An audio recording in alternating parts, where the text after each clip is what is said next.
stress. Ngayon naman, we'll discuss two types of stresses.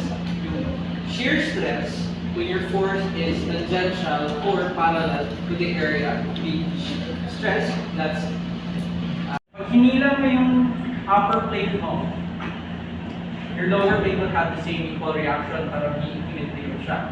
So may area dito na nasi-shear. For one, nakita niyo ba ang pasyon? Yes. Okay, kung wala niya nakita ang pasyon, yung entire natin na plate ay resisted by 20 mm diameter.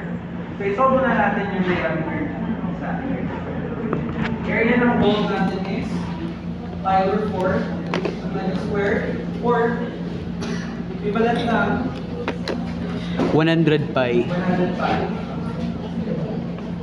This is for one na this is para sa isa na bolt lang. Okay.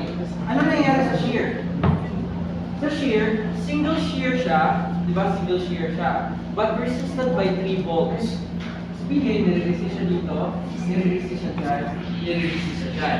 So yung force na nire-resist natin is equally distributed. Unless otherwise, sinabi na hindi siya equally distributed. For most of the time, equally distributed yung assumption natin dyan.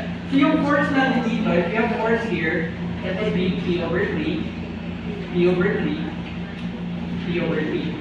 Or the entire area or the entire force mo, i-divide mo siya 3 times A. That will be our shear. Tama ba? Shear. That's our shear. Pero yung bearing natin is ito. Ito na area and dito. So papunta dito ang force, ito yung nag-bearing. Ito naman, yung papunta dito, ito naman yung area. Okay.